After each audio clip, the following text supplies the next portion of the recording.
History shows from time to time there are always two forces which bring conflict between the rest of civilization: king versus pope, the allies versus the axis, democrats versus republicans, warriors versus the cavaliers. The list goes on and on. But the most powerful forces which have fought and nearly caused the extinction of humanity multiple times are communism versus capitalism. In this final video of a three-part series covering these topics, we'll compare the ideologies side by side and come to a conclusion to one of the biggest conflicts this planet has ever seen.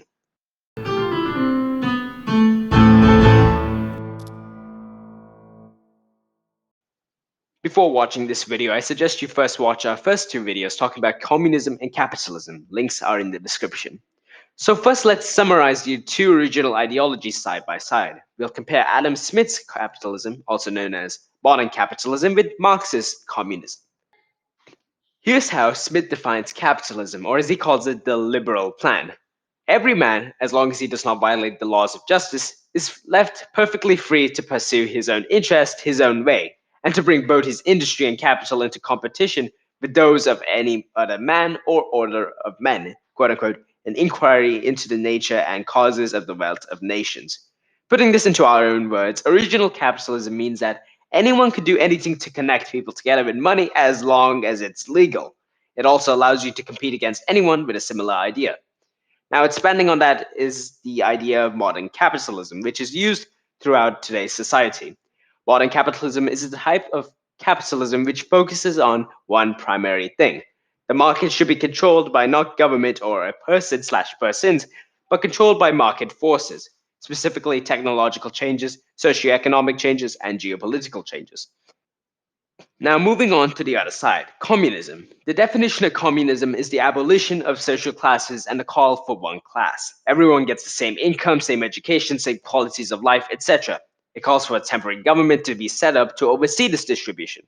It also calls for the withering away of state, meaning one day a communist utopia will be run without a government, without money, and without threatening action if you go against the law. Just use your common sense. Now, is this definition possible? No, it isn't. Humanity will never lose traits of wanting to be better than others. The closest we've ever gotten to a perfect communist society was in Yugoslavia. The idea used in Yugoslavia was Titoism, which were policies of the first leader, Marshal Josip Broz Tito. Tito created a constitution which everyone agreed with. Essentially, Yugoslavia was a union of states united under an idea that everyone was equal. It gave the rights for states to leave this union. Its constitution also gave the people freedom of speech, assembly, religion, and free press. Now, these benefits essentially left the country after the death of Tito, causing the government to collapse. So now for the last part, which theory would ultimately work? Would it be capitalism, a theory which promotes freedom over trade, but ends up exploiting the working class? Or would it be communism, a theory good on paper, but not so well implemented? The answer is both. I know it's certainly not what people expect. I myself expected only one ideology to win. We look at the Nordic model for our answer.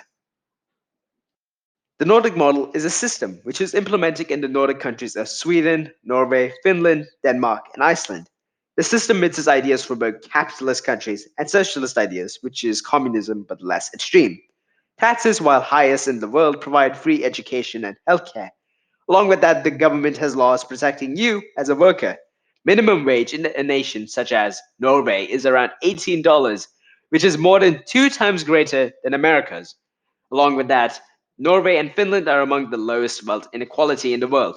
Everyone is equal and everyone is paid. The GDP per capita in those 5 countries is an average of 65,000 USD, highest being Norway's 82,000 per person. At the end of the day, there will always be conflict. We are all human after all, and we all have our biases. But usually, the best way to eliminate the threats of an enemy is to make them your friend. This debate is similar. Two ideologies, both don't really work. Combine them, create a mixed economy. Conflict will never cease in our history, but there usually is some light among the chaos. Thank you for watching our video. We hope you enjoyed it. This is the last video of a three-part series which talked about communism and capitalism. If you haven't, please check out those videos. The link is in the description. Please subscribe and share the video with anyone interested in this sort of topic. Also comment on the topic we should do next. We would greatly appreciate it. Once again, thank you for watching, and we'll hope to see you next time.